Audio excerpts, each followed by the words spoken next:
아, 아니, 지금 이게 다 뭐야? 어떻게 이럴 수가 있어? 도대체 이런 걸 가져다 놓고 뭘 하는 거야? 입에서 튀어나온 비명을 가까스로 삼켰어요. 심장은 발작이라도 일으킨 것처럼 사정없이 쿵쿵거렸고 귓가에는 제 거친 숨소리만이 가득했습니다. 이곳은 성북동에 고즈넉하게 자리 잡은 회장님 댁 대저택. 그 중에서도 1층 한켠에 있는 방이었어요. 처음 이 집에 가정부로 들어와 업무를 배울 때부터 사모님께서 늘 강조하셨던 말씀이 있었는데 바로 이 방에 대한 이야기였습니다. 다른 곳은 다 신경 써서 관리해야 하지만 이 방만은 절대로 들어가서는 안 돼. 무슨 일이 있어도 들어가지 말라는 말이에요. 알아들었어요? 네, 알겠습니다, 사모님. 사모님은 그 방을 가리키며 단호하게 말씀하셨습니다.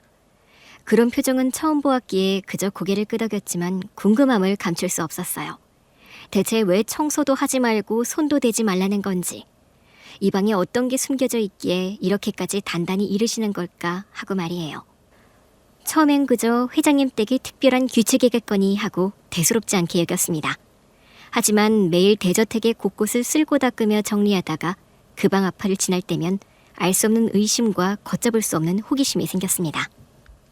그 방은 회장님 댁의 외아드님, 그러니까 회장님과 사모님의 귀한 아드님께서 사용하시는 방이었습니다. 그러던 어느 날 회장님 내외분께서 중요한 모임에 참석하시기 위해 외출을 하셨고 아드님 또한 검진을 받으러 병원에 가게 되었습니다. 넓은 대저택에는 저 혼자 남아 있었죠. 저는 마음속에 피어나는 호기심을 더 이상 억누를 수 없었습니다. 사모님의 단호한 경고가 마치 메아리처럼 귓가에 울렸지만 이상하게도 발걸음은 저도 모르게 그 방 앞으로 향하고 있었어요. 조심스레 문을 열고 한 발자국을 내딛자 차가운 공기가 밀려왔습니다. 커튼을 닫고 불도 켜지 않아서 어두운 방. 하지만 그 방을 밝히고 있는 것은 수많은 모니터들에서 새어나오는 빛이었습니다. 예상했던 아드님의 침실과는 너무나도 다른 광경에 저는 저도 모르게 숨을 들이켰어요. 아드님의 물건 같아 보이는 게 몇 개 있었지만 그 모든 것을 압도하는 것은 셀 수 없이 많은 화면들이었어요. 마치 영화에서나 볼 법한 중앙 관제실 같은 모습이라고 할까요? 화면들은 하나같이 다른 각도를 보여주며 시끄러운 소음 없이 집안 곳곳에 실시간 영상을 송출하고 있었습니다. 거실과 주방, 마당, 현관 복도, 심지어는 청소도구들이 보관된 작은 창고까지. 회장님 댁의 모든 공간이 모니터들을 통해 생중계되고 있었어요. 이게 다 뭐람? 이래도 되는 거야? 아니, 카메라 같은 건 한 번도 못 봤는데. 도대체 어디에 설치가 되어 있었던 거지? 그럼 몰래 찍은 거잖아. 이래서 이 방에 들어가지 말라고 하신 걸까? 그렇게 신신당부하신 이유가 이것 때문이었어? 그럼 사모님은 다 알고 계셨다는 거잖아. 이럴 수가. 제 머릿속은 혼란으로 가득 찼습니다. 회장님 댁 아드님 방에 왜 이런 것들이 설치되어 있는지, 왜 사모님은 이 방을 철저하게 금지하셨던 건지 수많은 의문이 파도처럼 밀려왔어요. 그런데 놀라움도 잠시, 수많은 모니터들 중에서 한 대가 저의 시선을 끌었습니다. 그 모니터는 다른 실시간 영상들과는 다르게 CCTV 중 일부 장면들만을 따로 녹화하고 편집한 듯이 반복 재생되고 있었거든요. 화면 속에서 제가 마주한 것은 다름 아닌 바로 제 모습이었습니다.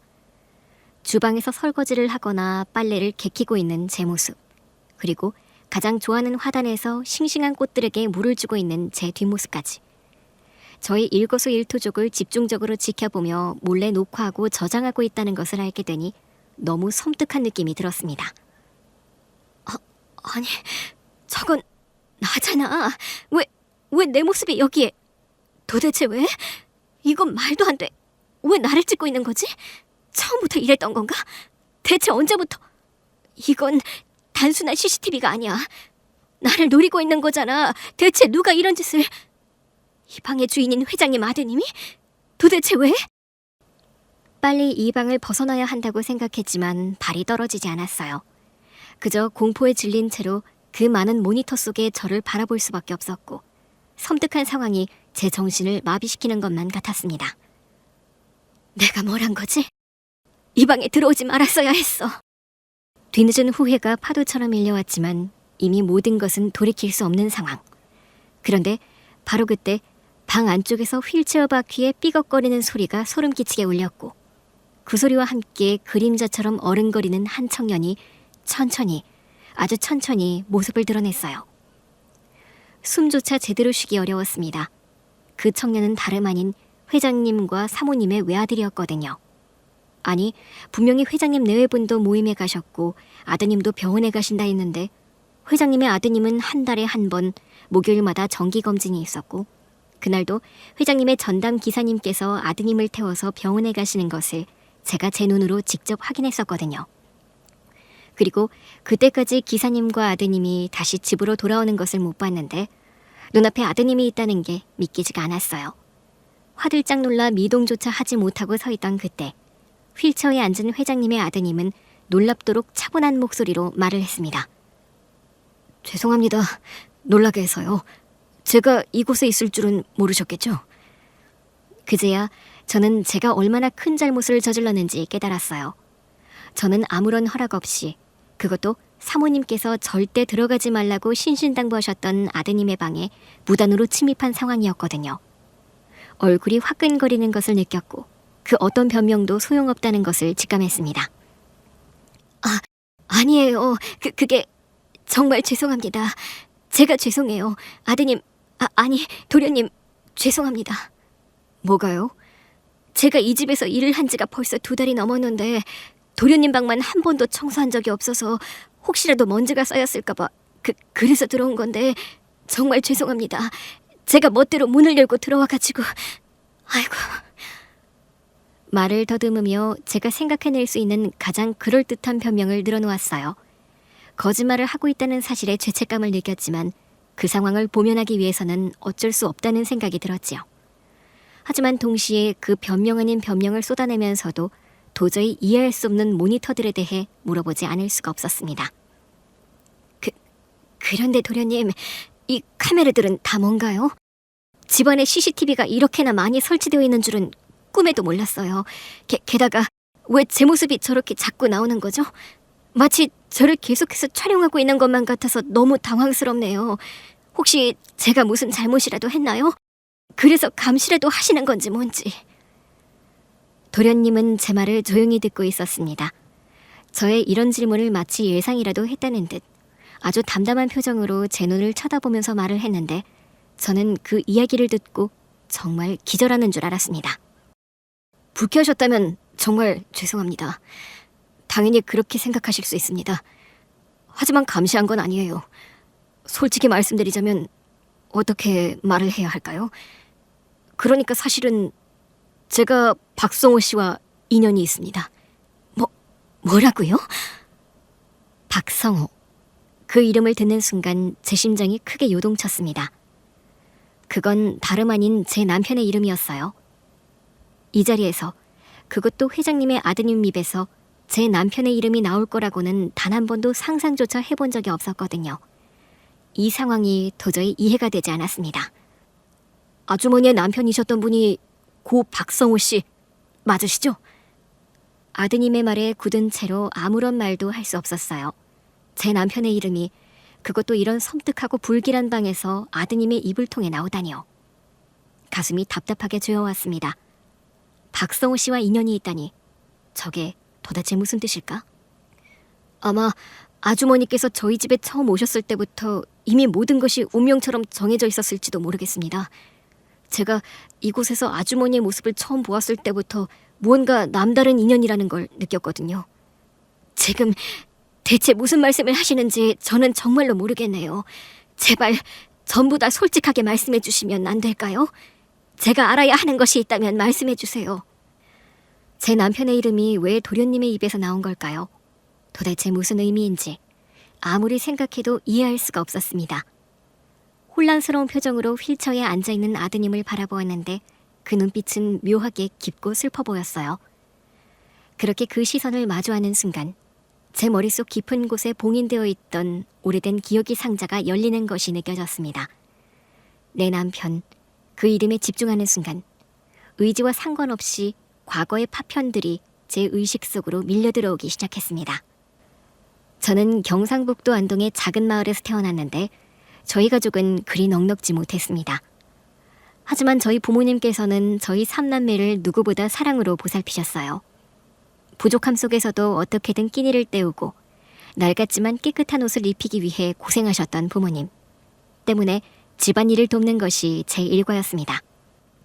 엄마, 제가 설거지 다 해놓을게요. 아버지는 김매러 가셨죠?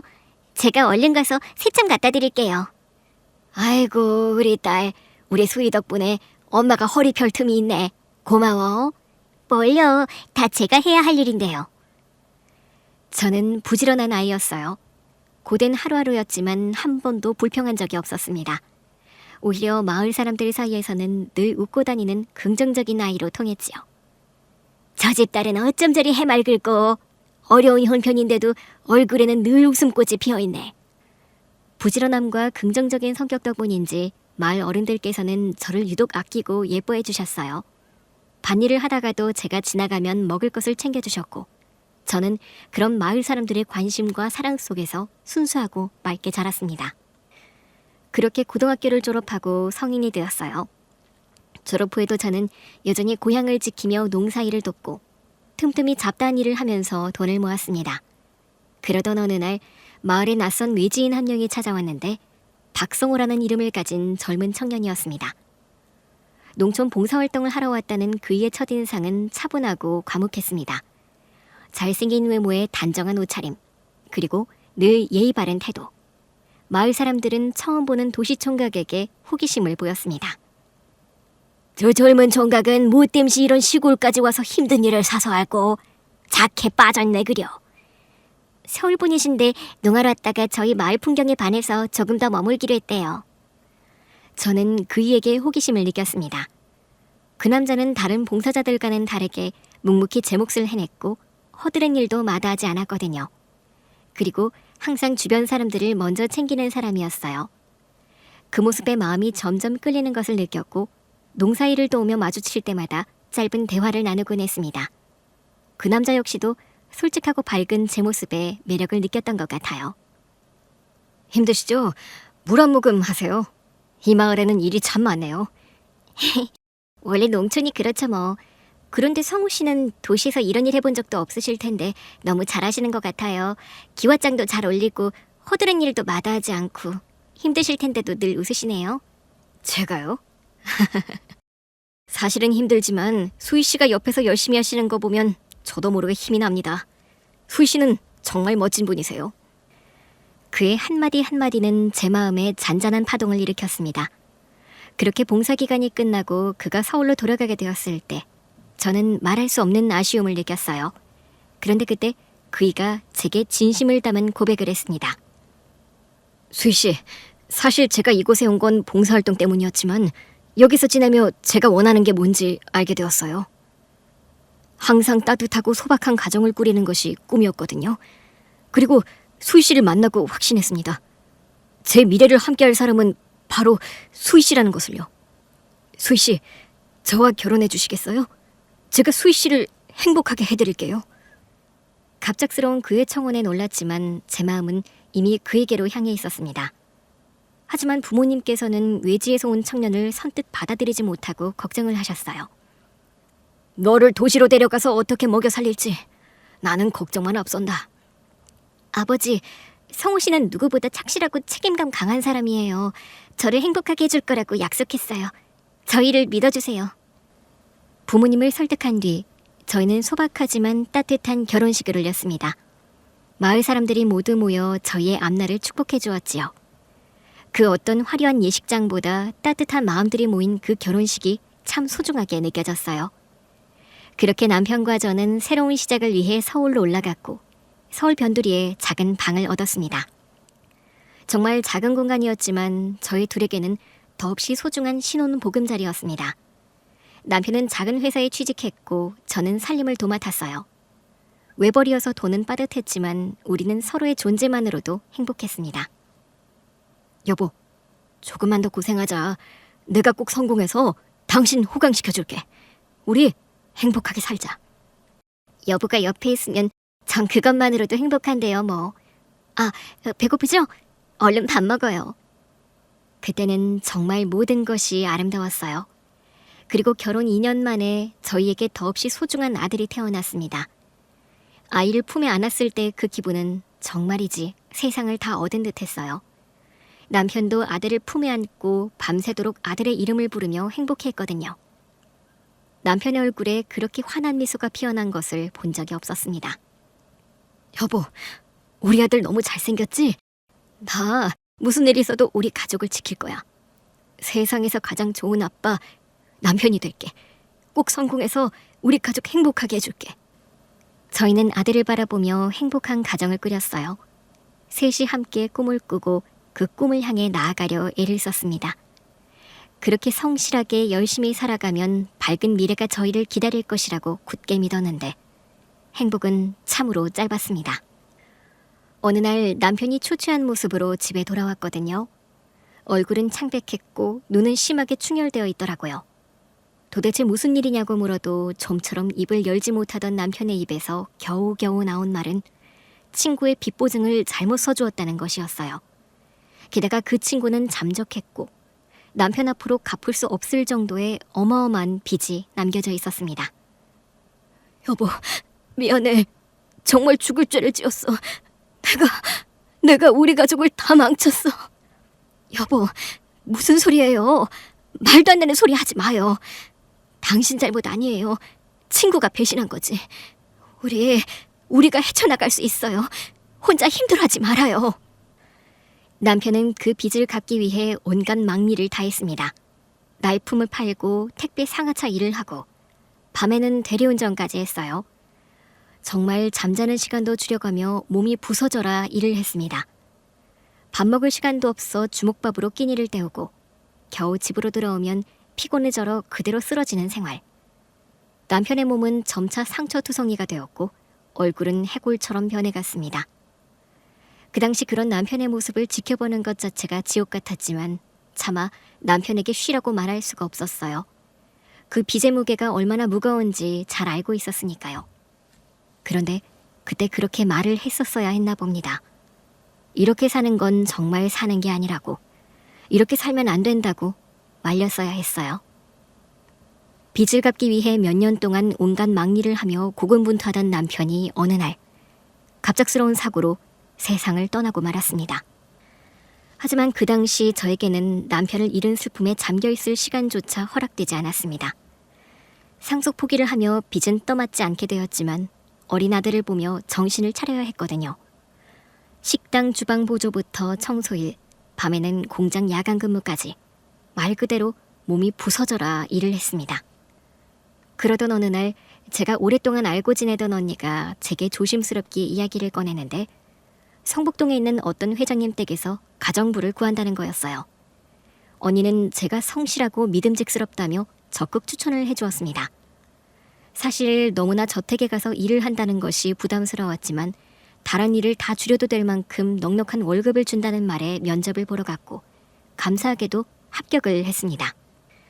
처음에는 낯선 환경에 긴장했지만 회장님 내외부는 제가 예상했던 것보다 훨씬 더 좋은 분들이셨습니다.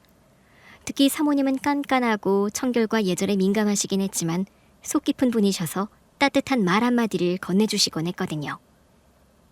안동댁, 혹시 집에 무슨 일 있나? 얼굴이 많이 상한 것 같은데 힘들면 오늘은 일찍 퇴근하고 쉬어요. 아닙니다, 사모님. 괜찮습니다. 그저 밤잠을 설쳐서 그런 것 같아요. 염려해 주셔서 감사합니다. 회장님 댁에서 일하면서 저는 오랜만에 안정감을 느낄 수 있었거든요. 하지만 딱 한 가지 이상한 점이 있었는데 그게 바로 도련님의 방이었어요. 여기는 우리 아들의 개인적인 공간이니 절대 들어가서는 안 돼. 알았지? 그럼 청소는 어떻게 할까요? 할 필요 없어. 알아서 할 테니까 아들 방은 안동댁이 신경 안 써도 돼. 네, 사모님. 제가 듣기로는 아드님께서 3년 전 불의 교통사고로 하반신 마비 판정을 받아서 휠체어 생활을 하게 되셨다고 들었습니다. 그리고 사고 이후 심리적인 충격으로 인해 사람을 만나는 것을 극도로 꺼려한다는 말도요. 그래서 아드님의 방은 늘 굳게 닫혀 있었어요. 저는 궁금했습니다. 왜 이렇게까지 철저히 금지하는지. 하지만 저는 이곳에서 오랫동안 일을 하고 싶었기 때문에 사모님의 말을 따랐고 단 한 번도 그 문을 열어볼 생각조차 하지 못했거든요. 하지만 그날 회장님과 사모님 그리고 아드님까지 모두 외출하셨다는 생각에 유혹을 이기지 못하고 문을 열었고, 당연히 병원에 있는 줄 알았던 아드님이 방 안에 있었던 거였습니다. 그런데 그렇게 마주한 아드님이 세상을 떠난 제 남편과 인연이 있다고 하니 정말 기가 막힌 일이었습니다.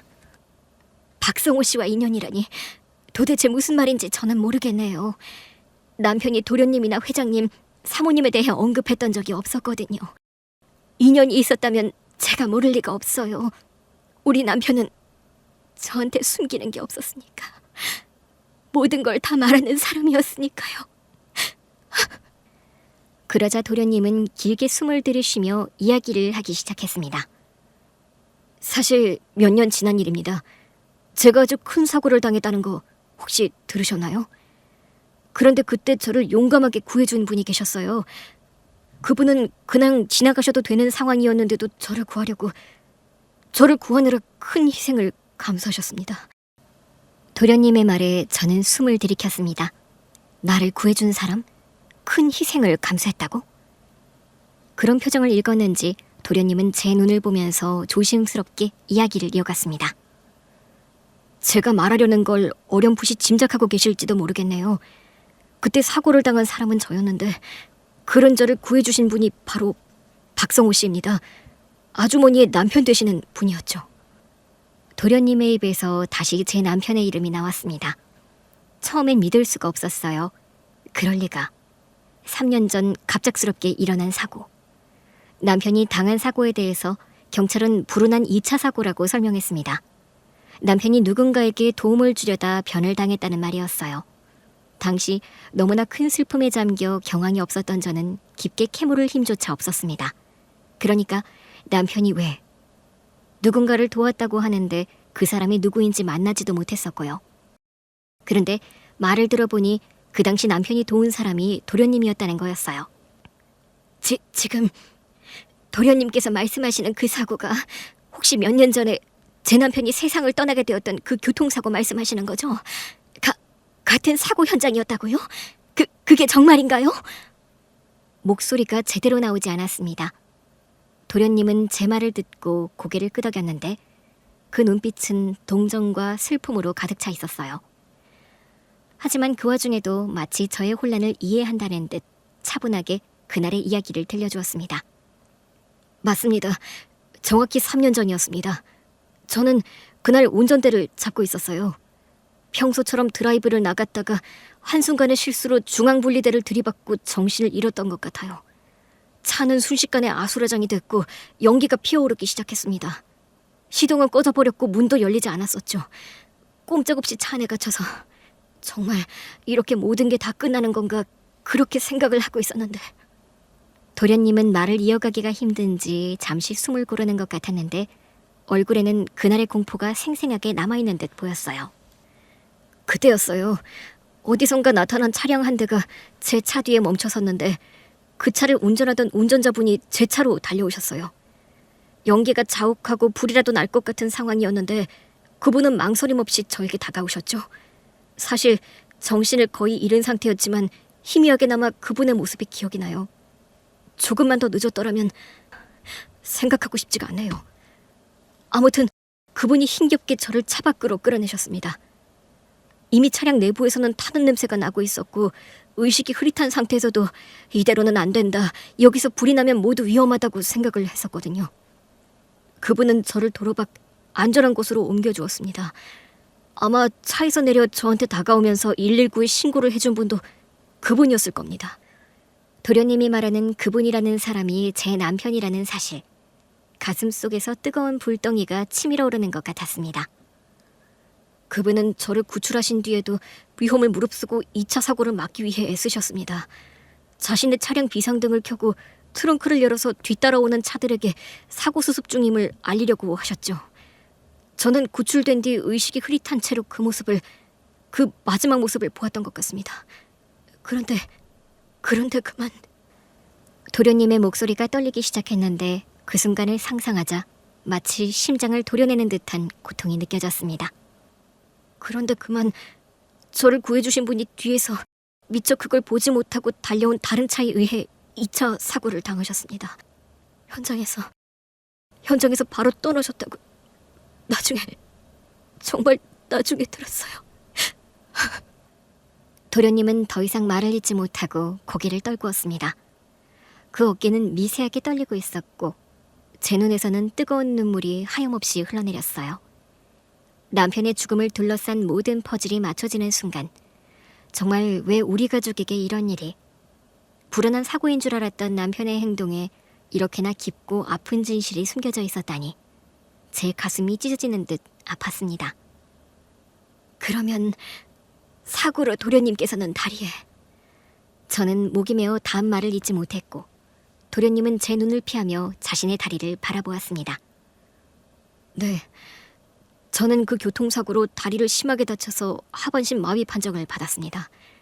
평생 휠체어에 의지해서 살아야 하는 몸이 되었죠. 하지만 목숨은 구할 수 있었습니다. 아주머니의 남편 되시는 박성호 씨 덕분에요. 그분이 아니었다면 저는 이 자리에 없었겠죠.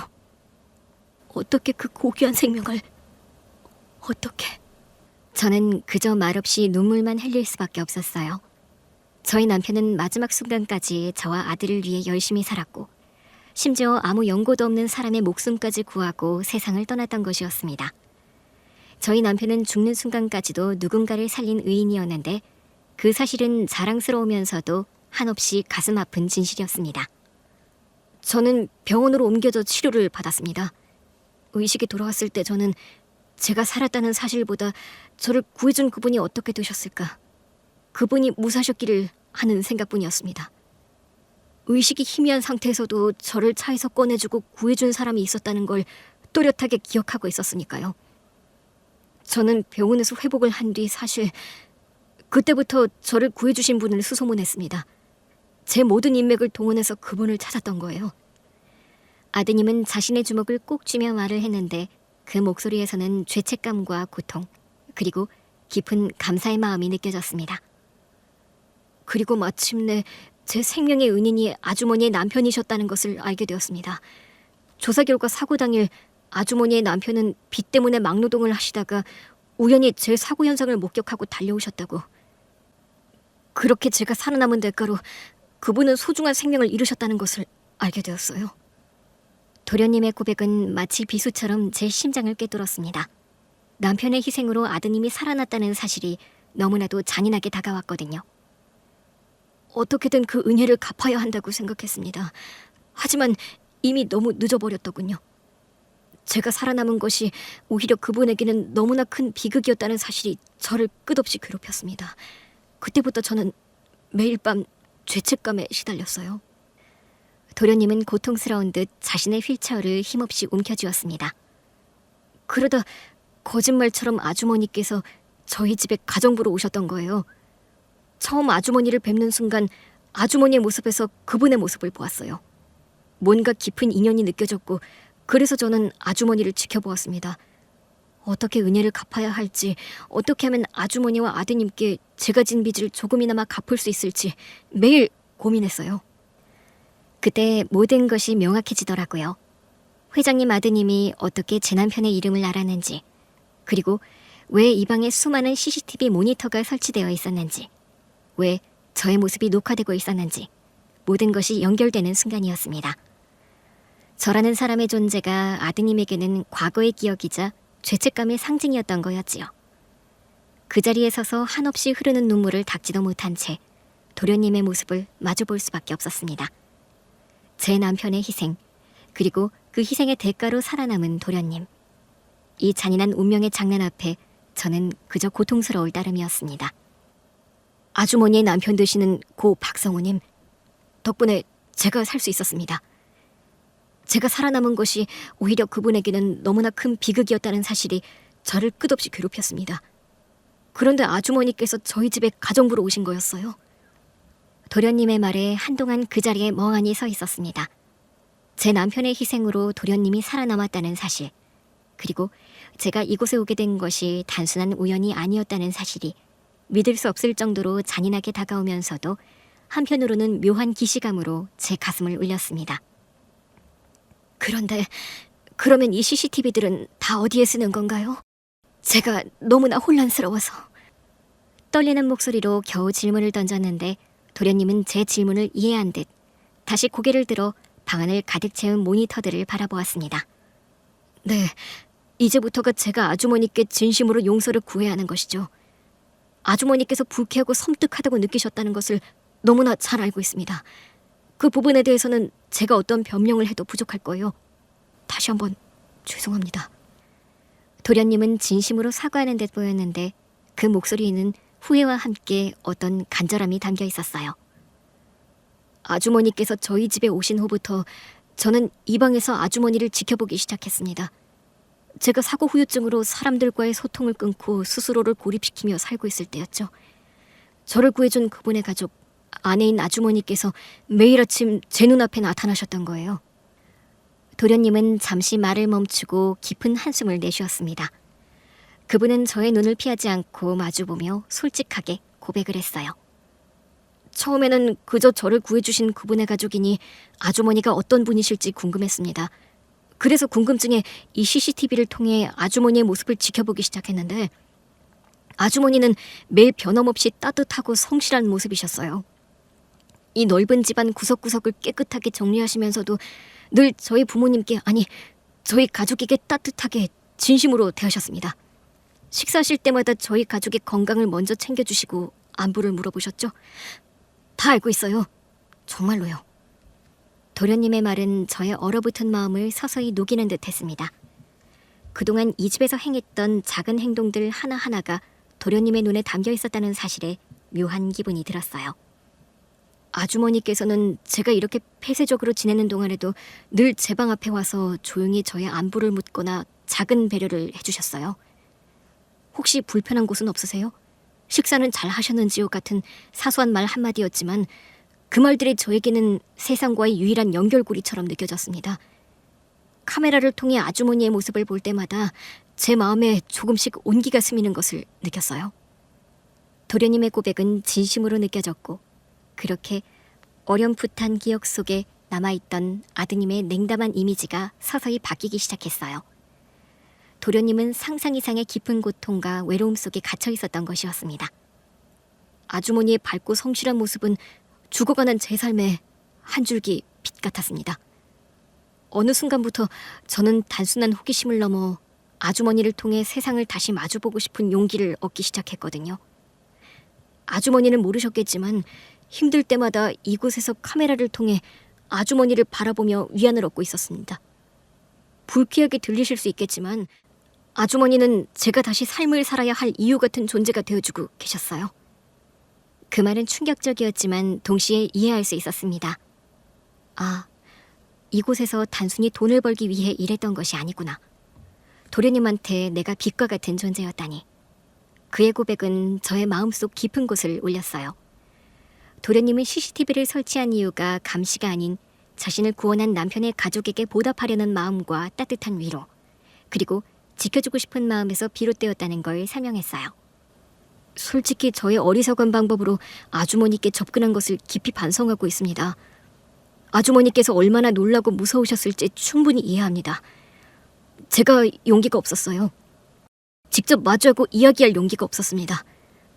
아주머니가 제 곁에서 너무나 힘들어하시는 모습만 보았네요. 그래서 이렇게 어리석은 방법으로 아주머니를 지켜보고 조금이나마 위안을 얻었던 건데 정말 죄송합니다. 도련님의 말은 진심으로 느껴졌습니다. 그분의 얼굴은 간절함으로 가득 차 있었고 눈빛은 제가 느끼는 감정만큼이나 복잡한 감정으로 물들어 있었거든요. 그랬군요. 그랬던 거였어요. 저는 멍하니 도련님의 얼굴을 바라보다 이내 뜨거운 눈물을 글썽였습니다. 남편은 비록 떠났지만 남편이 남긴 온기와 희생이 이렇게 예상치 못한 인연으로 다시 돌아왔다는 사실에 제 마음은 복잡하고도 따뜻해졌거든요. 하지만 누가 뭐라고 해도 제 남편은 죽는 순간까지도 누군가의 생명을 구하고 그 생명을 통해 또 다른 희망을 불어넣었던 것이었습니다. 저는 남편이 한없이 자랑스러웠어요. 하지만 동시에 도련님의 죄책감과 고통이 느껴져 마음이 아팠습니다. 저의 남편으로 인해 도련님은 살게 되었지만 목숨을 구하게 되었지만 그 삶 또한 제 남편의 죽음으로 인해 고통받고 있었던 거였으니까요. 복잡하고 슬프면서도 왠지 모를 희망이 피어나는 순간, 그때가 되어서야 저는 모든 진실을 알게 되었습니다. 제 남편의 희생, 그리고 그 희생의 대가로 이어진 새로운 인연. 모든 것을 알게 된 저는 도련님의 진심 어린 사과 앞에서 어떤 말도 할 수 없었고 그저 한없이 눈물을 흘릴 뿐이었습니다.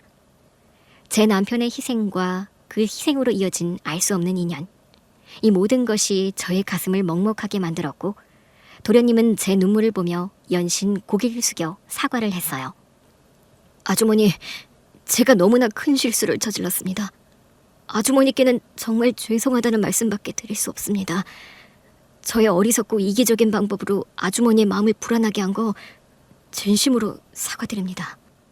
그렇게 도련님의 진심 어린 사과는 제 마음에 닿았지만 여전히 저는 복잡한 감정을 추스를 수 없었습니다. 남편의 숭고한 희생이 누군가의 생명을 살렸다는 자부심과 동시에 그 희생의 아픔이 너무나 뼈아팠기 때문이었지요. 고개를 들어 도련님을 바라보자 도련님은 다시 조심스럽게 입을 열었습니다.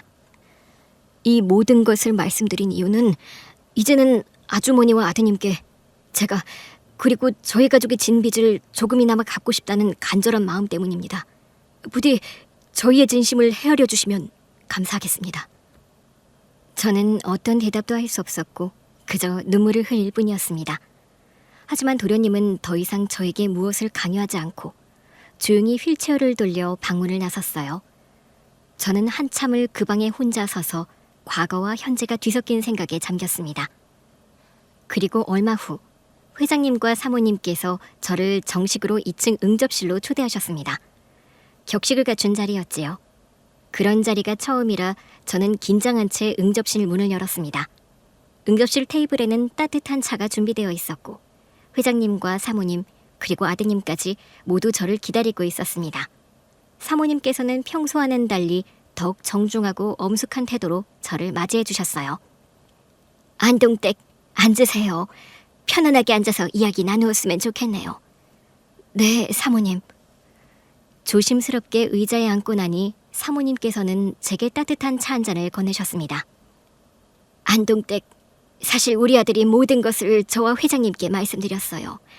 우리 아들을 살려주신 은인, 생명의 은인이 바로 안동댁의 남편분이셨다는 걸 이제야 우리가 알게 되었네요.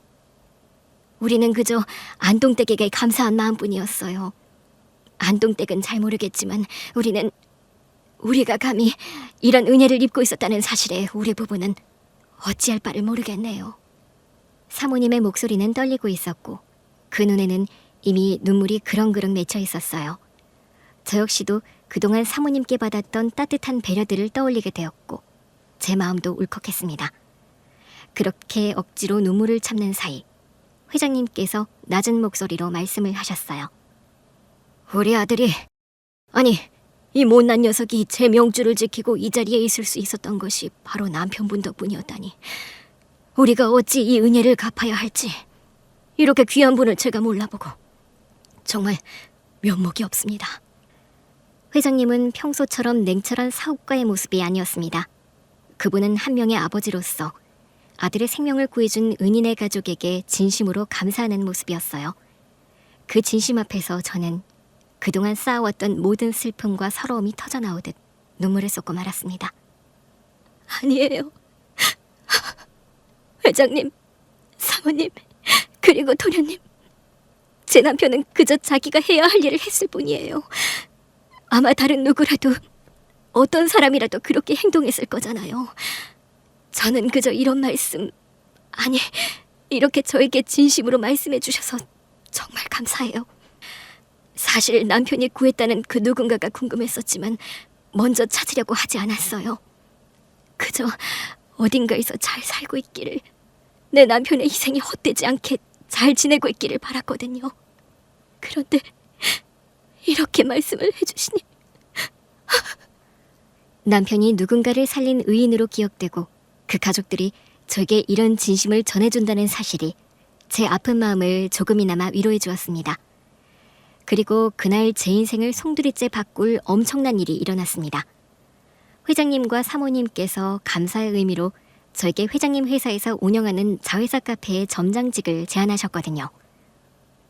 부족하지만 저희의 마음을 담았어요.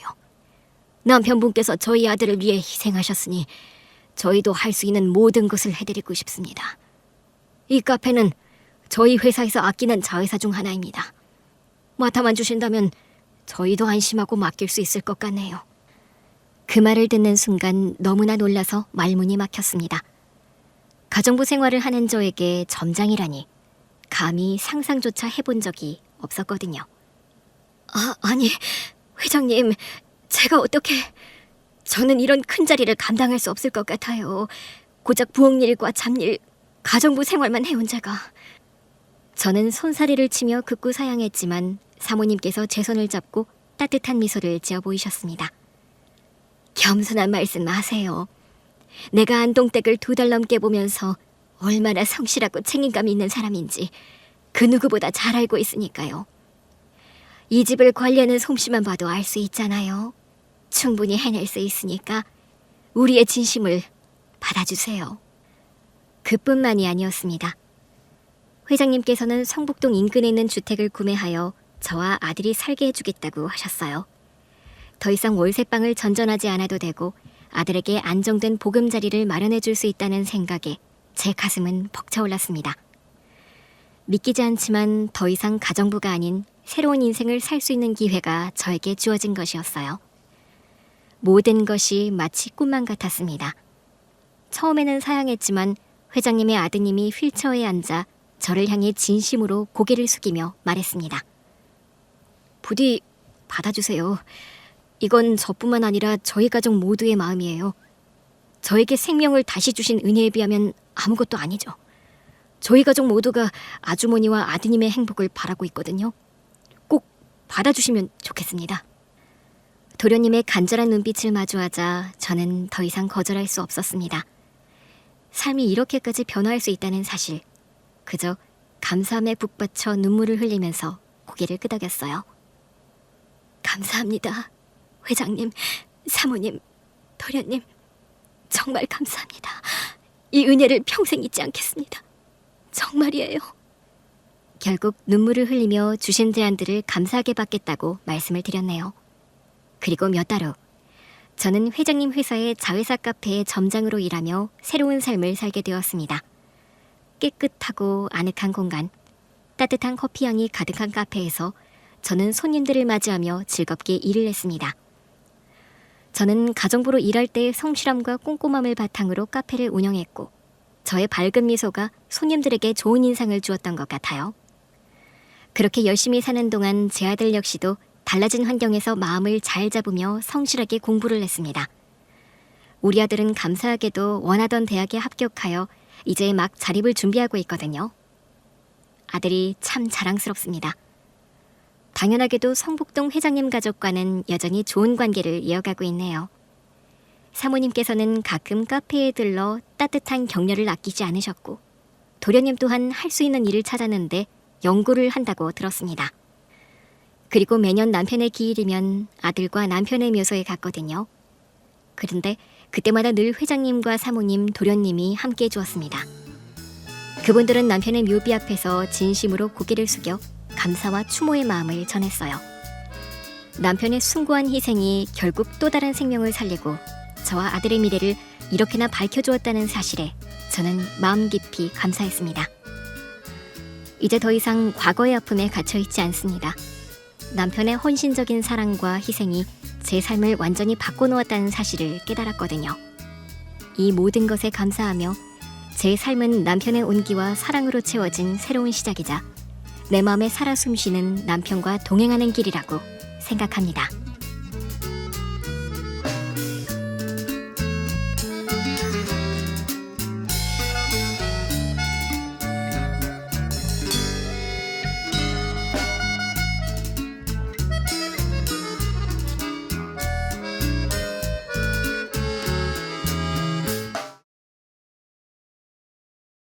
형님이 사는 고급 아파트 단지를 올려다보는데 숨이 턱 막혔어요. 이 말을 어떻게 하지? 전화번호도 몰라서 사는 곳으로 무작정 찾아갔는데 마음이 많이 무거웠어요. 경비실에 말했더니 조금 뒤 형님이 허락했다고 들어가라고 하더라고요. 그래도 시댁 식구라도 들여보내주는 건가 여지가 있나 고민하며 형님 댁 앞에 섰어요. 초인종을 눌러야 하는데 손끝이 파르르 떨렸어요. 그때였어요. 현관문이 벌컥 열리더라고요. 동서, 뭐해? 오랜만이다. 아, 네, 형님. 내 헤어스타일 어때? 갑자기 제 앞에서 한 바퀴를 빙그르르 돌더니 자기 머리 모양이 어떠냐고 묻는 겁니다. 정수리가 불룩한 게 좀 어색해 보였지만 애써 웃으며 말했어요. 잘 어울리시네요. 어머, 그래? 네. 긴장해서 그런지 자꾸 마른 침만 꿀꺽꿀꺽 넘어가고 있었어요. 형님, 다행이네. 내가 그때 동서한테 뜯긴 머리카락이 2줌은 나온 거 알지? 그때 뽑힌 머리가 자라질 않아요. 그래서 부분 가발 쓴 거야. 머리카락을 심자니 너무 아플 것 같아서. 네? 그러면서 팔짱을 끼고 저를 보며 한쪽 입꼬리를 씩 올려 웃더라고요. 순간 그날의 기억이 떠오르면서 다시 숨이 턱 막히는 것 같았어요. 뭐해? 들어와. 딱 보니까 뭐 부탁할 거 있는 얼굴이네? 그러면서 먼저 안으로 들어가더라고요. 현관문이 저절로 닫히려고 하기에 저도 모르게 문을 잡았어요. 그럼에도 당장은 부탁할 곳이 형님 때뿐이었거든요. 집 안으로 들어갔더니 5년 전과 또 다르게 실내 장식이 싹 바뀌었더라고요. 아, 동서는 처음 보겠네. 나 인테리어 바꿨어. 대리석이 좀 지겹더라고. 형님 입에서 나온 대리석이라는 단어에 저도 모르게 한숨이 나왔어요. 아니나 다를까 앞서 걷던 형님이 저를 돌아보면서 그러는 겁니다. 동서가 그때 그랬잖아. 이깟 대리석 넘어지면 머리만 깨진다고. 뭐 그렇게 잘났냐고. 내가 뭐 잘나고 싶어 잘난 것도 아니고 좀 섭섭했어. 그러셨어요? 그러면서 소파 상석에 앉더니 저더러는 앉으라고도 안 하더라고요. 무슨 일이야? 그간 연락도 없더니. 아, 그게... 하긴 내 번호도 차단했을 거야. 그렇지? 내가 그 후로도 몇 번 걸었는데 안 받더라. 그러셨어요? 그때는 제가 화가 많이 나서. 나라도 화 안 났겠어? 그래도 손윗사람으로서 먼저 손을 내밀까 한 거지. 근데 뭐 동서는 그럴 생각도 없는 것 같고. 그래서 나도 간뒀어. 내가 뭐 아쉬울 입장은 아니잖아. 네. 근데 정말 무슨 일이야? 마치 다 알지만 네 입으로 말하라는 듯한 표정이 아주 얄밉더라고요. 하지만 저는 못할 게 없었어요. 형님, 저희 애가 아파요. 어머, 애가 왜? 희귀병이라는데 치료비가... 어머, 치료비 많이 들겠다. 어떡하니? 서방님 벌이로는 어림도 없겠는데? 언제나 우리 신랑을 무시하던 형님답게 이번에도 우리 신랑부터 물어뜯더라고요. 아무래도 희귀병이라 들어가는 돈이 많네요. 대출도 받아서 썼는데 이제 한도가 다 돼서요. 어머나, 쥐꼬리만한 월급에 회사 대출까지 받았었구나? 신용대출도? 네. 동서는 임신 중독증 때문에 회사까지 관두고 백수니까 어렵겠네. 어떡하지? 그러면서 끝까지 네 입으로 부탁해보라는 듯 흥미롭게 저를 보는 게 아니겠어요? 뭐 어쩌겠어요. 부탁해야 하는 건 저니까 물주가 원하는 대로 해드려야죠. 형님, 정말 죄송한데 돈 좀 빌려주세요. 정말 더는 부탁할 곳이 없어서 왔어요. 그러니까 이런 날이 올 줄 알았으면 내 연락처는 차단 안 한 건데. 동서, 후회 많이 되겠다. 꼭 저한테 자기한테 해야 할 말을 일러주는 것 같더라고요. 저는 이가 갈리는 것을 참으며 말했어요. 네, 그러니까요. 제가 형님 연락처를 차단하는 결례까지 범하고 너무 아쉬워서 우리 애는 살려야 해서 찾아왔어요. 어머나, 그러면 나한테 진짜 미안하겠다. 내가 얼마나 기분 나빴겠어? 아, 아까도 말했지. 네, 정말 죄송합니다. 잘못했지? 네, 정말 잘못했습니다. 그래, 가족끼리 뭐 다투기도 하고 그러는 거니까. 그러면 뭐 얼마나 빌려줘야 하나? 금액을 말했는데 형님이 의외로 아무렇지 않게 고개를 끄덕이더라고요. 그 정도야 뭐. 나한테 없는 돈도 아니고 내가 없다고 아쉬울 돈도 아니긴 하지. 그래도 내가 계산은 확실히 하는 사람인 거 알지? 차용증은 써야 하는데. 당연하죠. 당연히 써야죠. 5년 전 연을 끊으면서도 치졸하고 얄미운 사람인 건 알았지만 더하면 더했지 덜하진 않더라고요. 그래도 돈을 빌려준다는 말만으로도 감사했어요. 우리 애를 살릴 수 있다는 뜻이잖아요. 무릎이라도 꿇을 수 있다고 생각하며 머리를 조아렸어요. 정말 감사해요. 저 정말 우리 애 잘못될까봐 미치는 줄 알았거든요. 어머, 그랬어? 하늘도 참 무심하시지. 벼룩의 간을 빼먹으시네. 동선의 집처럼 건강도 없으면 뭐 하나 내세울 것도 없는 가족한테서 건강까지 가져가시고. 순간 다시 부글거렸지만 그냥 돈을 빌릴 수 있다는 것만 생각하기로 했어요. 제가 아무 말도 못하고 있으니까 형님이 자리에서 일어나더니 방에 가서 서류를 들고 나오더라고요. 여기 서명해. 네, 그럼요. 원하는 금액만큼은 빌려줄게. 아, 내가 송금해 줄 테니까 병원 가서 직접 납부하고. 정말 감사합니다.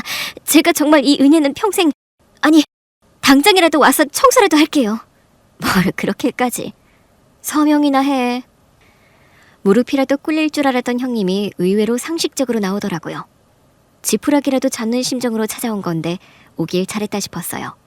그리고 형님이 내민 서류에 서명하려던 그때였죠. 형님, 이게 뭐예요? 뭐가? 아, 이자. 원래 돈 빌려주면 이자 받는 거잖아. 그런데 20%요? 법정 이자는 받아야지. 솔직히 말해서 가족이니까 빌려주는 거지 동서가 갚을 거라는 보장도 없잖아. 그러니 법정 최고 이자는 받아둬야 나도 위로는 되지 않겠어? 걱정하지 마. 이자는 내가 빌려주기로 한 돈에서 빼고 송금할게. 아니면 이자만큼 추가해서 빌리는 걸로 할까? 난 그래도 상관은 없는데. 그러면 이자도 더 느는 거네요? 그렇지. 어떻게 할래? 저더러 대놓고 갚을 능력이 없을 거라면서 법정 최고이자를 먼저 내라고 하더라고요. 이대로 할게요. 그래. 그러면 서명해. 법정 최고이자라니. 그토록 절실했던 돈인데 서명하려니 손이 다 떨리더라고요. 동서, 그거 알아? 떨리는 손으로 서명하려던 그때였어요. 네? 혹시 이자를 좀 깎아주려고 하나 싶어 형님을 봤어요. 그러자 아주 비열한 미소를 지으며 그러더라고요. 원래 벼룩의 간이 제일 맛있어. 네? 그냥 벼룩을 터치는 방법도 있겠지. 근데 더럽잖아. 그냥 간이라도 빼먹으면서 벼룩의 피를 말려야지. 그게 진짜 재밌는 거거든. 그러면서 박장대소를 하는데 돈이고 뭐고 정말 다 때려치우고 나오고 싶었어요. 아주 5년보다 더 치졸해졌더라고요. 5년 전 그날, 저는 형님의 머리채를 잡았어요. 명절이었고 가족이 모두 모인 자리였는데 형님이 저더러 자기가 먹던 갈빗대를 발라 먹으라고 주더라고요. 동서는 가난하니까 이런 거 끝까지 발라 먹어봤지? 나는 이렇게 먹어본 적이 없어서. 근데 어머님은 또 그냥 버리는 거 아까워하시잖아. 좀 보여줘봐. 나도 해보게. 근데 왜 형님이 드시던 걸 제 밥그릇 위에. 어머, 기분 나빴어? 그러면 버리고 다시 떠다 먹어. 아, 그러면 또 어머니가 싫어하시겠다. 평소에도 돈 좀 있다는 이유로 꽤 우리 집을 무시하던 형님이었어요. 시어머니께서 나서서 제 밥그릇을 치우시더라고요. 됐다. 그래도 이런 밥을 먹을 순 없지. 작은 애야, 너 가서 얼른 밥 새로 떠와. 시어머니는 제 상한 심정을 읽으신 것 같았고 저는 겨우 화를 억누르며 말했어요. 어머니, 저 그만 먹을게요. 왜? 너 갈비 좋아하잖아. 더 먹어. 시어머니께서 조금만 참으라는 듯 저를 보고 계셨어요. 왈칵 눈물이 나려던 그때였죠. 그래, 어머님 말씀 들어. 동선의 형편으로는 집에서 소갈비를 어떻게 먹어? 그것 좀 뜯어보라니까. 내가 먹던 거라 싫다는 거야? 동서가 뭐 그런 거 가릴 처지야? 왜 진짜 열받으면 꼭지 돈다고 하잖아요. 그때 제가 그랬어요. 그전부터 우리 집에 다 썩은 과일 상자를 보내면서 그게 좀 썩어서 그렇지 비싼 거다. 선물 들어왔던 건데 우리는 먹을 게 너무 많아서 깜빡했다. 버리기 아까워서 보냈다. 그런 적도 있었고요. 시부모님 생신, 명절마다 비싼 선물을 사들고 와서는 시부모님께 꼭 그런 소리를 했어요. 어머니, 저희 집밖에 이런 선물 못 하잖아요. 그러니까 누리세요. 아, 동선에도 잘 살았으면 얼마나 좋았을까요? 잘 사는 건 바라지도 않아요. 평범하게라도 살면 참 좋았을 텐데. 참, 지질이 운도 없지. 애 낳다가 임신 중독증에 걸릴 건 또 뭐래요? 둘이 같이 벌어도 겨우 평범한 수준인데 서방님 혼자 고생이 많겠어요. 그러니까 네가 좀 잘 도와줘. 가족끼리 다 같이 잘 살면 좋잖아. 그때마다 시어머니는 형님한테 우리 좀 잘 챙겨주라고 하셨어요. 그런 시어머니 앞에서 형님한테 뭐라고 하기도 어려웠죠. 제가 아파서 회사 일도 못하게 된 건 사실이었으니까요. 저만 죄인이었죠. 저만. 그러나 자기가 먹다 남긴 갈비대를 뜯으라고 했을 땐 더는 참을 수 없더라고요. 그래서 냅다 머리채를 잡았어요. 오죽했으면 시어머니도 말리는 척 그냥 두시더라고요. 그렇게 형님과는 연을 끊었어요. 번호도 차단하고 시댁에도 형님과는 겹치지 않게 갔죠. 시부모님도 별다른 말씀 안 하셨어요. 그간 제가 얼마나 별의별 소리를 다 들었는지 다 아시니까요. 그런데 결국 애가 아프니까 시어머니께서 그러시더라고요. 우리는 벌써 은퇴해서 돈도 없고 네 형님한테라도 부탁해보는 게 어떻겠니? 아니면 내가 할까? 저는 고개를 저었어요. 어머니 전에 디스크 수술하시면서 빌린 돈도 못 갚으셨잖아요. 그 돈 빌리실 때도 얼마나 모욕을 겪으셨어요? 형님은 비단 저한테만 그런 게 아니었어요. 시어머니께서 허리 디스크 진단을 받고 수술해야 하는 상황이었는데 그때도 돈을 그냥 주는 게 아니라 빌려주겠다고 하더라고요. 어머니, 제가 비록 어머니 며느리여도 돈 문제는 확실하게 하는 거 아시죠? 원래 잘 사는 사람들이 더 확실하게 하는 거예요. 그러니까 나이 먹고 돈 없으면 참 서럽겠어요. 저는 뭐 그럴 일 없겠지만. 그렇죠, 어머니? 그때도 어찌나 우라가 치밀던지 시어머니께서 괜찮다고 자꾸 참으라는 듯 저를 보셔서 겨우 참았거든요. 제가 해드릴 수 있는 돈도 아니라서 더 그랬어요. 그 모든 기억이 살아나면서 또다시 꼭지가 도는 기분이었지만 꼭 참고 법정 최고이자 20%를 선납하라는 형님의 차용증에 서명했어요. 서명했어요. 그래. 애한테 가봐야 하지. 돈은 바로 넣어줄게. 정말 감사합니다. 허리를 90도로 숙여 인사한 뒤 돌아서는데 형님이 제 뒤통수에 대고 그랬어요. 동서, 나는 화장실 가기 전 마음이랑 간 다음 마음이 다른 걸 진짜 싫어한다. 무슨 말인가 싶어 돌아보니 형님이 소파에 앉아 팔짱을 낀 채 저를 보고 있더라고요. 그래서 아직 입금 안 한 거야. 동서가 어떻게 하나 보려고. 네? 나한테 정말 미안해? 정말 잘못했어? 근데 왜 말만 그러는 것 같지? 지금도 표정이 영 안 좋네. 그건 애 걱정 때문에. 에이, 혹시 나한테 섭섭해? 내가 법정 최고이자 20% 내라고 해서? 그러면 다른 데 가서 빌리던가. 나도 가족한테 이러는 거 불편해. 그래도 어쩌겠어. 다들 돈도 없고 가난하고 돈 필요하면 나만 찾아오는 걸. 그래도 과거에 불편했던 건 깨끗하게 청산을 해야 나도 돈을 빌려주고 싶지 않겠어? 그러면서 특유의 얄미운 표정으로 저를 보는데 알겠더라고요. 어쩐지 안 시켜서 이상하다 했었죠. 저는 결국 형님 앞에서 무릎을 꿇었어요. 그때는 정말 죄송했습니다. 제 결례를 알고도 도와주셔서 정말 감사합니다. 무릎을 꿇은 채 바닥에 이마가 닿을 정도로 고개를 숙였더니 형님이 막 웃더라고요. 아유, 내가 못 살아. 동서도 참 누가 이렇게까지 하래? 나도 그냥 섭섭한 마음이 남아서 한 소리를. 동서 진짜 급했구나. 웬일이니? 나 사진 좀 찍어도 돼? 갑으로 간직해야겠다. 동서가 나한테 무릎을 다 꿇고. 그러면서 찰칵찰칵 소리가 나는데 고개도 못 들고 이를 꽉 물었어요. 수치는 잠깐이라고 우리 애를 살릴 수 있다는 것만 생각하자 싶었죠. 겨우 형님 집을 나오는데 정말 10년은 늙은 것처럼 처참한 기분이었어요. 마침 남편에게 전화가 오더라고요. 여보, 설마 벌써 갔어? 나랑 같이 가자니까. 당신까지 수치스럽게 하고 싶지 않아. 뭐? 설마 형수님이... 순간 아차 싶더라고요. 우리 가족 위해 열심히 일하는 남편에게 이런 일까지 시키고 싶지 않았어요. 아니야. 그래도 5년간 못 봐서 그런지 잘 빌려주셨어. 정말? 겨우 거짓말을 하고 전화를 끊는데 참았던 눈물이 마구 쏟아졌어요. 병원까지 가는 내내 버스에서도 지하철에서도 계속 울기만 했어요. 주변 사람들이 보든 말든 그냥 내 인생은 왜 이렇게 돈이 없나 서글프더라고요. 재수없는 형님 말마다나 벼룩의 간을 빼먹지. 하필 내 애까지 아플 건 또 뭔가 싶었고요. 그렇게 병원에 도착했을 때 통장에 돈이 입금되더라고요. 바로 수납처로 가려던 그때였어요. 보호자분, 기쁜 소식이 있어요.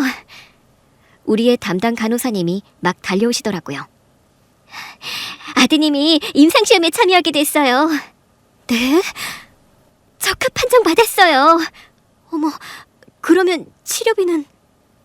생각지도 못한 소식이라 처음엔 멍하더라고요. 전액 무상이죠. 네? 정말요? 전액 다요? 네, 저 진짜 보호자님 오시기만 얼마나 기다렸는데요. 아들을 살리려고 형님에게 돈을 받아 눈물을 머금고 병원에 왔는데 생각지도 못한 희소식이 있었던 거죠. 형님한테 돈도 빌려왔는데... 그러셨어요. 거금이었을 텐데 형님이 부자신가 봐요. 친정에 돈이 꽤 있는 것 같더라고요. 그래도 돈을 빌려준 형님이 고맙긴 하더라고요. 혹시 형님 이름으로 약간이라도 기부를 좀 할 수 있을까요? 어머, 기부를요?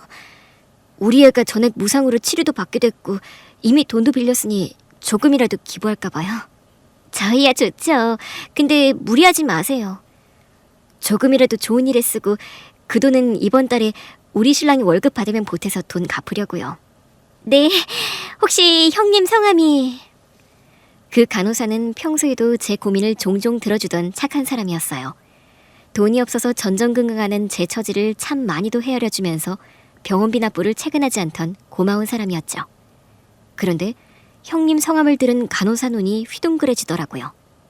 다시 한 번만 말씀해 주시겠어요? 한 번 더 말을 하자 간호사가 물었어요. 간호사가 어이없다는 듯 코웃음을 치더라고요. 선생님, 왜 그러세요? 평소랑 너무 다른 모습이라 당황스럽더라고요. 이분 나이랑 인상차기가... 간호사 선생님이 형님과 비슷한 나이 인상차기를 말하더라고요. 맞아요. 우리 형님을 아세요? 너무 잘 알죠. 정말 기가 차네요. 우리 아버지 이 사람들 때문에 돌아가셨어요. 아니, 그게 무슨... 제가 얼마나 한이 맺혔으면 그 집안 사람들 이름을 다 외웠겠어요? 특히 우리 아빠한테 매일 전화하고 우람한 남자들 수십 명이랑 가죽 재킷 입고 찾아왔던 것도 이 여자예요. 우리 아빠 돈 내놓으라면서. 혹시 형님분 사진 갖고 있으세요? 잠깐만요. 5년 전에 연 끊으면서 다 지운 것 같긴 한데... 연을 끊으셨다고요? 네, 어찌나 돈 자랑을 하고 사람을 무시하던지 대판 싸우고 연을 끊었었어요. 아들이 아프니까 어쩔 수 없이 가서 무릎 꿇은 거죠. 무릎을 꿇으셨다고요? 은연중에 바라더라고요. 제가 무릎 꿇고 사죄하길. 다행히 시댁 전체가 같이 찍은 가족 사진이 한 장 남아있더라고요. 사진을 보여주자 간호사가 눈물까지 글썽이며 말했어요. 이 여자 맞아요. 확실해요. 어머, 그러니까 아버님이 형님이나 형님 집안에서 돈을 빌리신 건가요? 그 집안 대대로 사채업하는 집이에요. 네? 놀라 까무러칠 뻔한 그때였어요. 무슨 일이에요? 웬 나의 지긋한 여자분이 지나가다 말고 우리에게 말을 걸더라고요. 간호사가 다급히 눈물을 닦으며 고개를 숙였어요. 이사장님, 왜 그래요? 왜 울고 있어? 그게 가슴 아픈 기억이 다시 떠올라서요. 겨우 잊고 살았는데. 아버님 돌아가신 거 말하는 거야? 그런데 간호사가 이사장님이라고 부르던 여자분이 간호사의 이야기를 다 아는 눈치였어요. 제가 놀라서 보고 있으니까 이사장님이라는 분이 저한테도 인사를 하시더라고요. 저는 이 병원 재단 이사장이에요. 우리 김 간호사랑 각별한 사이신가 봐요. 우리 간호사 선생님이 마음에 상처가 많아서 아무한테나 마음을 털어놓는 사람이 아닌데. 제가 도움을 많이 받았죠. 아들이 아픈데 돈이 없어서 병원비를 제때 못 냈거든요. 제 사정을 알고 간호사 선생님이 최대한 체근하지 않으려고 애를 많이 써주셨어요. 재단에서 지원금도 한번 받게 해주셨고요. 그런 일이 있었군요. 우리 김 선생 참 착하죠? 네, 정말 좋은 분이세요. 근데 지금 제가 중요한 회의가 있어서 가봐야겠어요. 오늘 얘기는 조만간 뵙고 다시 듣고 싶은데 괜찮으시겠어요? 네? 제 얘기를요? 이사장님이 그저 싱긋 웃으시더니 또 보자며 급히 발길을 돌리시더라고요. 의아해서 간호사 선생님께 물었어요. 선생님, 혹시 이사장님이랑 아는 사이세요? 제가 재단 장학금을 받았거든요. 간호사 돼서 이 병원에 취업한 이유도 그래서예요. 여기서 일이라도 해야 빚을 갚는 것 같아서요. 그때 담당자가 이사장님이셨어요. 저는 뭣도 모르고 재단 직원이신 줄만 알았는데 실무 경험 쌓으려고 일하고 있던 재벌 3세셨더라고요. 인연이라는 게 참 신기하네요. 근데 왜 나를 또 보자고 하시지? 글쎄요. 아무튼 나쁜 일은 아닐 거예요. 눈, 코가 빨개진 간호사 선생님을 보는데 아무래도 형님 이름으로 기부하는 건 관둬야겠더라고요. 기부는 없던 일로 할게요. 죄송해요. 아픈 상처만 건드리고. 저도 저희 시댁도 형님 집안이 그런 집안인 줄은 전혀 몰랐어요. 그것도 모르고 저도 시어머니도 그 잘난 체에 당하고만 살았네요. 당했다니요? 돈을 빌리며 겪었던 수모스러웠던 이야기를 다 들려주자 간호사의 눈이 순간 반짝하고 빛났어요. 조금 전에 뭐라고 하셨어요? 법정 최고이자를 선납하셨다고요?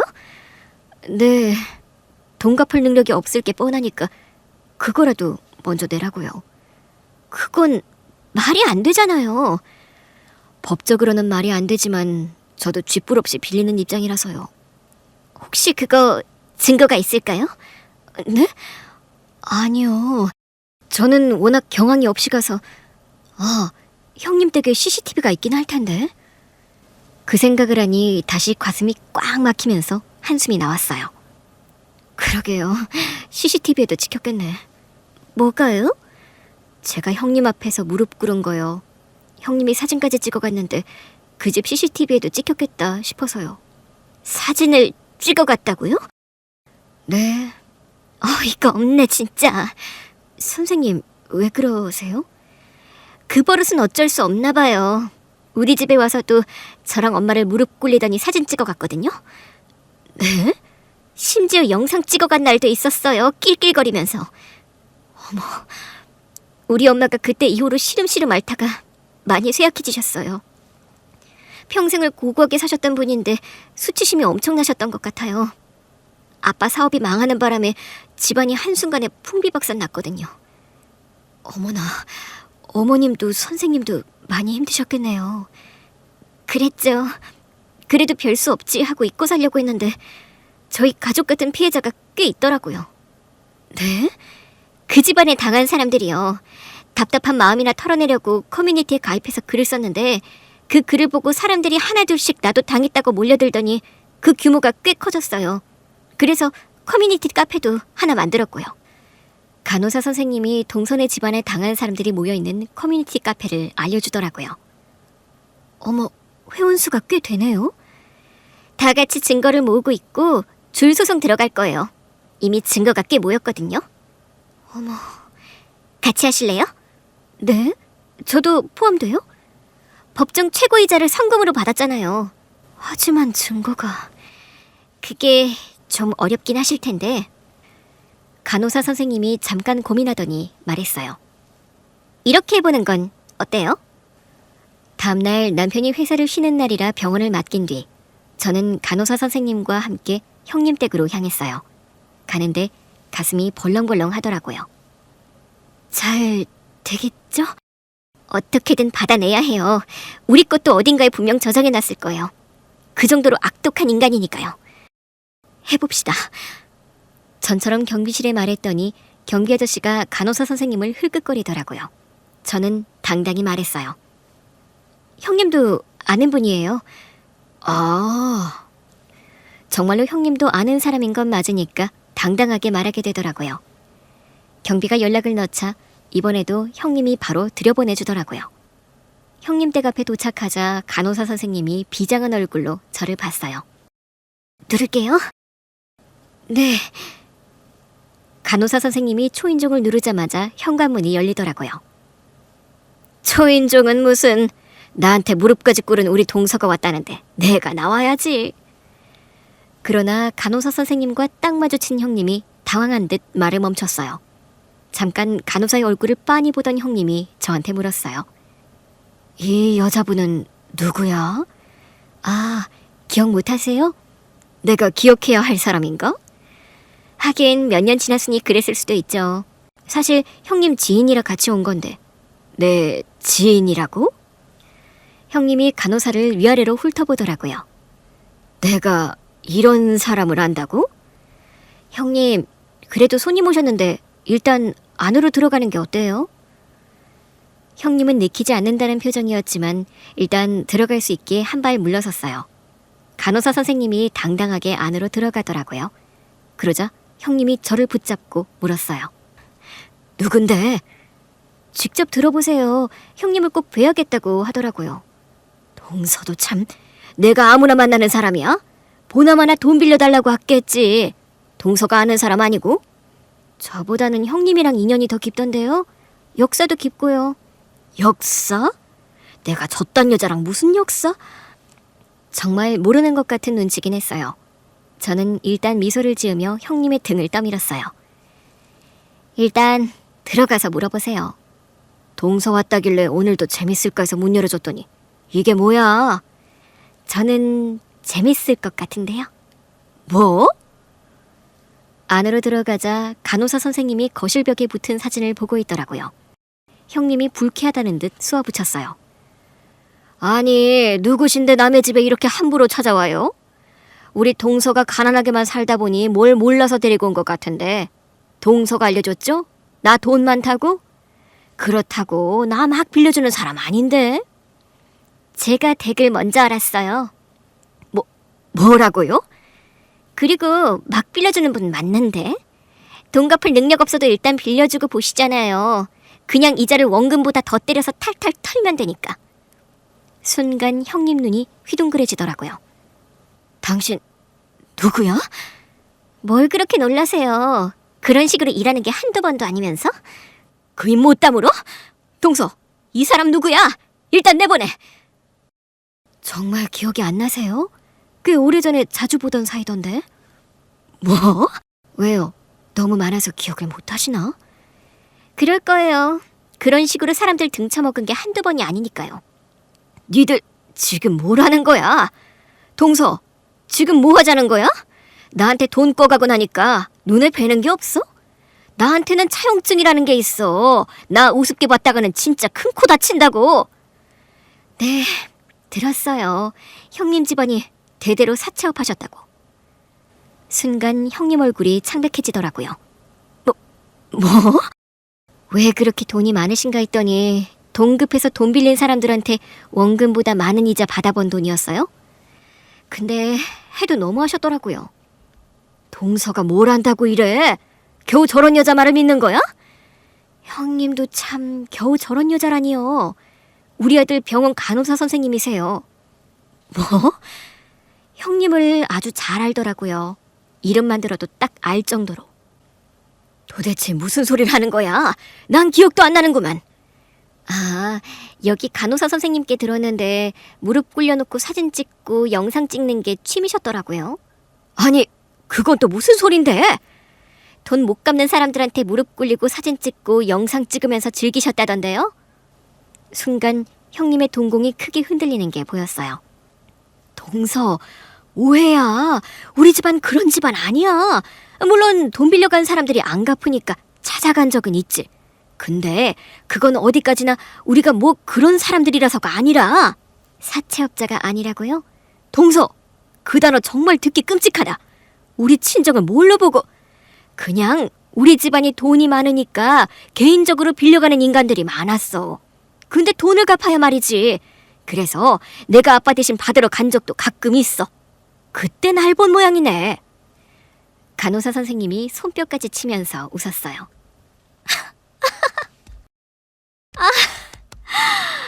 우리가 개인적으로 돈을 빌렸다고요?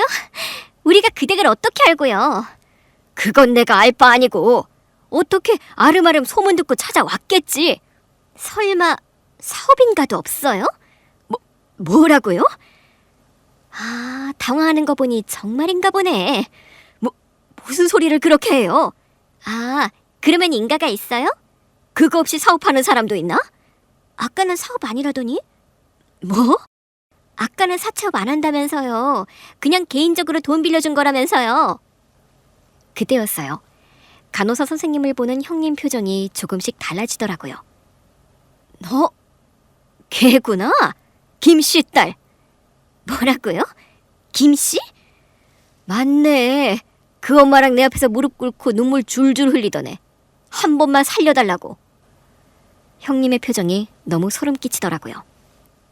형님, 본인 입으로 시인하신 거죠? 뭐? 다 기억나셨잖아요. 우리 간호사 선생님 아버님이 형님 때문에 돌아가셨대요. 그런데 갑자기 형님이 박장대소를 하더라고요. 동서, 그 사람은 나 때문에 그렇게 된 게 아니야. 자기가 빌린 돈을 못 갚아서 그렇게 된 거지. 그러니까 맞잖아요. 사채업자 집안. 그것도 불법. 뭐? 어떻게 원금보다 이자가 많을 수 있어요? 그건 개인적으로 빌려준 거니까. 사업인가가 없다는 게 사실인 것 같네요. 간호사 선생님이 고개를 끄덕였어요. 맞아요. 제가 이미 확인했어요. 제대로 된 인가도 없이 그 어마어마한 돈을 굴렸더라고요. 대단한 집안인 건 맞네요. 동서, 지금 우리 집안을 비웃는 거야? 제가 감히 어떻게 그런 대단한 집안을 비웃겠어요? 가난하게는 살았어도 누굴 속이거나 등쳐먹어 본 적이 없어서. 동서, 지금 무슨 소리 하는 거야? 가족 있나 보다 저 여자 말을 믿어? 저 이분이랑 같이 온 이유가 있어요. 같이 온 이유? CCTV 주세요. CCTV? 네, 저 무릎 꿇리셨던 날 CCTV요. 그건 왜? 형님이 찍어간 사진도 원본 삭제해 주시고요. 기분 나빠서요. 형님 집안이 그런 집안인지도 모르고 지금껏 되게 잘난 척 하셨잖아요. 동서, 그런 거 아니라니까. 아닌 걸로 해드릴 테니까 저를 수치스럽게 했던 영상이랑 사진은 다 돌려주세요. 동서도 참, 그게 뭐 지금까지 있을 것 같아? 확인시켜주세요. 해주면 동서, 그걸 지운다고 해도 나한테는 차용증이 있어. 누가 돈 안 갚는데요? 형님이 나 무릎 꿇린 영상, 사진 그거 달라고요. 주시면 시댁에는 입 다물게요. 뭐? 형님도 알려지는 건 창피할 거 아니에요. 그동안 무슨 대단한 재벌가 딸이라도 되는 것처럼 구셨는데 정체가 들통나면 고개 들고 다니기도 어렵지 않겠어요? 내가 안 주면? 제가 이분을 왜 모시고 왔겠어요? 이분이랑 여기를 나가는 즉시 시댁으로 갈 거예요. 형님도 아시겠지만 형님이 그동안 돈으로 우쭐대고 무시한 사람이 저랑 우리 신랑만이 아니잖아요. 어머니한테도 돈 없다며 얼마나 수치심을 주셨어요? 가서 다 밝힐 거예요. 이분이 증인이 돼주실 거고요. 그래서 데리고 왔던 거야? 네. 동서, 진짜 없어. 그날은 내가 동서가 오랜만에 와서 나한테 고개를 숙이니까 나도 맺혔던 것도 있고 그게 좀 해소돼서 좀 들떴던 건데 그러니까 내놓으시라고요. 형님은 잠깐 고민하는 눈치였지만 결국 노트북과 휴대전화를 내놓더라고요. CCTV는 노트북에 저장되고 여기 내 폰 사진첩에서 지워. 그러면 되잖아. 요즘은 자동으로 클라우드에도 저장되잖아요. 노트북에 로그인해서 보여주세요. 뭐? 왜요? 싫으세요? 저 이분이랑 시댁으로 갈까요? 형님은 결국 울며 겨자 먹기로 모든 것을 보여주었고 CCTV 영상을 확보한 순간 간호사 선생님과 잽싸게 눈빛을 교환했어요. 간호사 선생님도 성공했다는 듯 작게 고개를 끄덕였죠. 영상을 확보하자마자 바로 형님 집을 나가려고 했는데 이대로 나가는 건 좀 억울하더라고요. 그런데요, 형님. 아, 또 왜? 그렇다고 형님이 사채업자 딸이 아닌 건 아니잖아요? 뭐? 화장실 들어가기 전이랑 나온 뒤랑 마음이 좀 다르네요. 동서, 그게 무슨 소리야? 약속대로 영상 사진 다 주셨지만 아까 그 사진을 다시 보는데 갑자기 우라가 치미는 거예요. 5년 전에 잘못한 건 형님인데 왜 제가 무릎을 꿇었죠? 아, 돈이 없어서. 난 또 형님 돈은 뭐 대단한 돈인 줄 알았지. 그런 돈인 줄 알았으면 그렇게까지 미안해하지는 않았을 것 같아요. 사실 저는 진짜 미안했거든요. 형님 집안에서 어렵게 번 돈일 텐데 내가 그 돈을 너무 쉽게 빌려가나 싶어서 미안한 마음으로 무릎 꿇은 것도 있었어요. 그래서 형님 잘못하신 거 아시죠? 어? 아니, 제가 뭐 각서를 쓴 것도 아니고 내 수치스러운 영상이랑 사진도 다 확보했겠다. 우리 간호사 선생님 모시고 시댁으로 갈까 싶기도 하고. 동서, 이건 약속이랑 다르잖아. 그러니까요. 화장실 가기 전이랑 마음이 다르네요. 왜 이렇게 기분이 나쁘지? 그건 동서가 굳이 영상이랑 사진을 달라고 해서 다시 봤으니까 그런 거잖아. 그런 일이 애초에 없었다면 기분 나쁠 일이 없었겠죠? 그래서 내가 잘못한 거니까 뭐? 저는 저를 무릎 꿇린 그날의 형님처럼 최대한 얄밉게 미소를 지어보려고 했어요. 그게 형님에게 어떻게 보였을지는 모르겠지만 의도 전달은 확실히 된 것 같더라고요. 결국 형님은 제 앞에서 무릎을 꿇었어요. 제 바로 옆에는 간호사 선생님도 있었고요. 동서, 꼭 이래야겠어? 그래서 내가 급한 돈도 빌려줬잖아. 저는 그 얼굴에 돈을 뿌려줬어요. 동서! 형님이 빌려준 돈이에요. 아니, 이걸 아직 안 썼어? 앞으로도 안 쓸 것 같아요. 차용증도 돌려주세요. 아니, 이게 정확히 얼마인지도 모르는데. 차용증 안 줄 거예요? 그러면 이자 20% 그것도 넣었어? 네, 넣었어요. 나중에 세어봤는데 아니면 지금 세어보세요. 시간 드릴게요. 뭐? 지금? 네. 결국 형님은 무릎을 꿇은 채 제가 던진 돈을 다 세웠고 깜짝 놀라더라고요. 정말 전액이잖아. 맞다. 이리 주세요. 저는 형님이 세어 차곡차곡 쌓아놓은 돈다발을 제 가방에 도로 넣었어요. 지금 뭐 하는 거야? 통장으로 넣어야 상환한 게 확인될 거 아니에요. 입금하고 나서 차용증 받을게요. 아니, 지금 줄게. 입금으로 할게요. 좀 바빠서. 이만. 저는 무릎 꿇고 있는 형님을 둔 채 그 집을 나왔고 간호사 선생님도 제 뒤를 따라 나왔어요. 그런데 현관문을 닫자마자 선생님이 울더라고요. 왜 그래요? 저 여자가 무릎 꿇은 모습을 보는데 예전에 제가 생각나서요. 막 고소하고 속 시원할 줄 알았는데 짜증만 났어요. 아까 보호자분 무릎 꿇은 영상이랑 사진 보면서도 울컥하더라고요. 맞아요. 그냥 복수만 하면 뒷맛이 좋지 않죠. 이제 우리 모두를 위해 좋은 일을 해볼까요? 그럼요. 그래야죠. 근데 저 여자 진짜 웃기네요. 시댁에 알려지는 건 싫은가 봐요. 우리 앞에서 어지간히 오만하게 굴었거든요. 아마 지금도 전전긍긍하고 있을 거예요. 그게 중요한 게 아닌데 말이에요. 그러니까요. 엉뚱한 데 시선을 뺏기면 정작 중요한 일은 놓치게 되죠. 며칠 뒤 형님에게 전화가 오더라고요. 동서, 이게 뭐 하는 거야? 고소? 지금 날 고소했어? 저만 한 게 아닐 텐데요. 아니, 그러니까 왜 여기 동서 이름이 있냐고. 저한테도 잘못하셨잖아요. 내가 언제 뭐 원금보다 비싼 이자라도 받았어? 법정 최고 이자만 받았잖아. 그걸 성금으로 받은 게 문제라는 생각은 정말 못하시는 거예요? 뭐? 저도 잘못된 건 알고 있었지만 돈 빌려주는 사람이 내놓으라는데 벼랑 끝에 몰린 사람들이 어쩌겠어요? 썩은 동아줄이라는 걸 알면서도 잡는 거지. 그런 사람들의 마음을 이용해서 부를 축적해놓고 솔직히 부끄럽잖아요. 그래서 시댁에는 알리기 싫은 거고요. 말 안 한다며. 그러니까 CCTV 영상 달라며. 말 안 했어요. 그리고 받은 영상을 어떻게 쓸지는 내 마음이고요. 그걸로 나한테 법정이자 성금으로 받아간 것도 확실하게 증명했어요. 물론 사용증에 적힌 금액이랑 저한테 입금된 금액 차액이 법정이자로 딱 맞아떨어지긴 하더라고요. 그래도 좀 더 확실한 물증이 필요했거든요. 동서, 지금 날 이용한 거야? 왜요? 이용만 하다가 이용당하니까 아주 불편하세요? 저처럼 돈 없는 사람한테 이용당해서 자존심 상하시나? 야! 왜요? 저도 어제 사진이라도 찍어둘 걸 그랬나 봐요. 내 앞에서 무릎 꿇고 조아리던 형님 모습, 솔직히 저는 그냥 2번 다시 안 보고 싶은 사람이라 찍고 싶지도 않았는데 큰 소리 치는 거 보니까 살짝 후회되네요. 너 그 간호사 여자애랑 짜고 친 거지?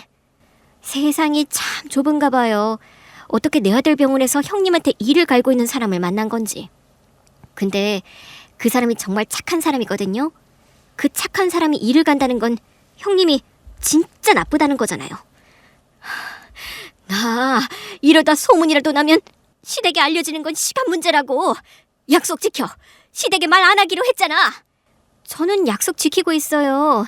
하지만 그렇게 알려진다면 그건 제 탓은 아니죠. 동서도 가담했잖아.